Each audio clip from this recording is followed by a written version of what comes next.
What up everyone, it is Toshi and today we have a very special video planned out. Today we are going to be talking about Big Panda and Tiny Dragon by James Norbury. But before we get into that, first just a couple things about me. For those of you that aren't familiar with me or have never come across my channel before, I'm Toshi, obviously.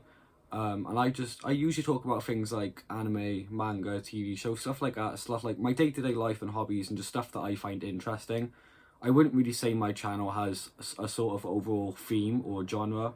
I just talk about things that I like and I find interesting and things that I want to talk about. But I suppose if you were going to try to label my channel or my content, I talk more about manga than anything else. But in this video, that's not what I'm going to be talking about. Today I'm going to be talking about something that's very important to me, which is obviously mental health. As somebody that struggles and suffers with mental health quite a lot, and someone with family and friends that deal with it too, I just feel like it's something that's very important. It's something that needs to be spoken about, especially for men as well, because I feel like still, even though it's 2023 and the world is progressing and the world is slowly getting better, even though you'd be forgiven for thinking that it's not, there's still not a lot of resources and encouragement for men to speak up about their mental health. I know that's a very controversial topic and I know a lot of people have a lot of things to say about that, but that's not the point of this video. The point of this video is to discuss this book. So this book is great. It was written by James Norbury, obviously, and it was inspired by Buddhist philosophies and teachings and spirituality and all that stuff. And it's sort of designed and made to sort of challenge your thinking, change your perception a little bit, and just help you deal with negative thoughts, feelings and emotions when you're struggling. And obviously, you know, this isn't meant to be a replacement for medication, therapy, professional help, hospitals, etc, etc. It's just something that I picked up a while ago. I gave it a read and I thought that it helped me quite a lot. Obviously, I'm still taking my medication. These are my meds. They're like acetalopram, something like that. I can't really pronounce it. 10 milligrams, I take one every day. And obviously, you know, I have meetings with my nurse, my psychiatrist, stuff like that. I deal with a lot of things, and I don't attempt to self-medicate. This isn't me coming out and saying that, you know, stop taking your meds, stop going to therapy, just pick up this book and your mental health will be like forever changed. Like, no, that's not what I'm saying. I'm just saying that this book helped me a lot. So to give sort of a basic intro to this book, it's not some sort of like deep complex story with, you know, like compelling characters and like plot twists and all that sort of stuff and like spice and flavor. It's literally just, it's a picture book basically. Like there's pictures, artwork, and there's little quotes underneath, and it's just sort of meant to help you with your mental health and the way that you think. So quotes, for example, are, what is the universe? What is the universe? Asked Tiny Dragon. Big Panda looked up at the night sky. We are, little one, we are depthless oceans and summer lightning. There is nothing more magnificent. How do you keep going? Asked Tiny Dragon. Sometimes, said Big Panda, even the smallest step is better than no step. And yeah, stuff like that. There is beauty everywhere, said Big Panda, but sometimes it's difficult to see. So, you know, you get the idea of what type of book this is. As for me personally, it really helped me deal with the way that I think and the way that I feel. I tend to have very negative outlooks and perceptions of people and of life and on just day-to-day things, you know, like I'm not very social. Like I don't really see the point in eating, sleeping, showering, talking to people, but I still try my best to take care of myself and get all my shit done.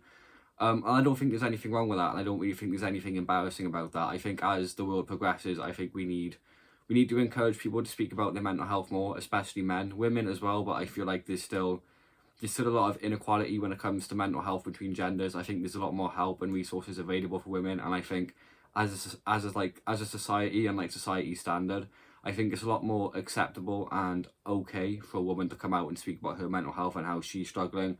But when a man does it, you know, it's a lot more acceptable today than it would have been like 200 years ago. But there's still that bit of stigma attached to it. I know some people are going to be like, oh, well, that's men's fault. You know, men made it like that. Like, I'm not, that's not why I'm on. Like, I'm not here to talk about that. I'm just here to talk about this book and how it's helped me and my thoughts and my feelings and my opinions. But yeah, no, I just feel like it's important for people to speak up about their mental health, particularly men. If you haven't read this book, you 100% should, especially if you do struggle with mental health. Let me reiterate again, this book is not a replacement for medication, therapy, psychiatrists, doctors, hospitals, any of that professional stuff. If you're currently receiving professional help like I am, stay with your professionals, listen to them. They know what's best for you. It's their job to take care of you. Don't go trying to self-medicate. It never really works out well. For those of you that have tried, for those of us that have tried, like, you can sit there and try to tell me, well, you know, I don't need my doctor, or, you know, I self-medicate by doing this. It's like, but does it really work? You know, I'm not saying that it doesn't, but is it really a viable replacement for professional help?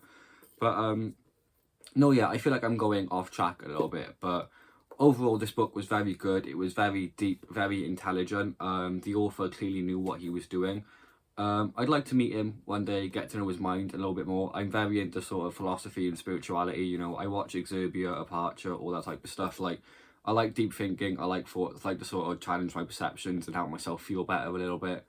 Obviously, I don't know what all of you suffer with, if you suffer with anything, but as for me personally, I am most likely autistic. For those of you that live in the UK, you know, the waiting list for medical exams and testing and all that for ASD and ADHD is very long, but I'm currently, you know, going through it and all that. And it's just very long and, like, tiring experience, but we don't all have to go through it, but, you know, a lot of us do.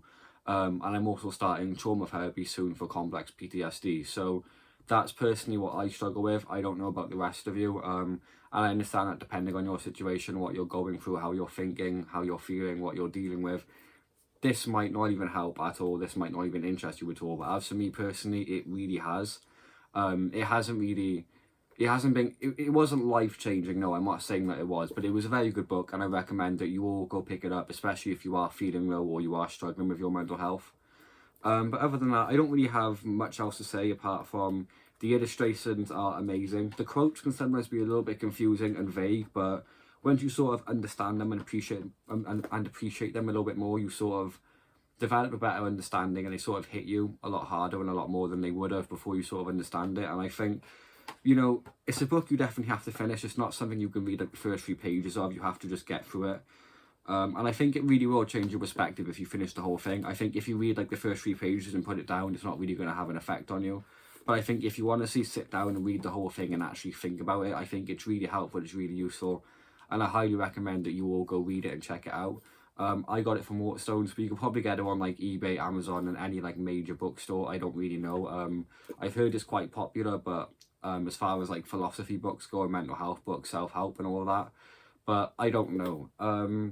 But yeah, I give it a solid 8 out of 10. Maybe a part of me wants to say 10, but like nothing's perfect, and like, you know, it's a really good book, and like I feel like it's a bit unfair giving it a rating because it's not really a novel or a story or anything. It's just a sort of self-help guide on like teachings and stuff like that, how to change your thinking, your perception. But anyways, I mean, I hope you all enjoyed this video. If you did, please leave a like, a comment and subscribe. And yeah, I will see you all in the next video. Take care. This is Toshi signing out.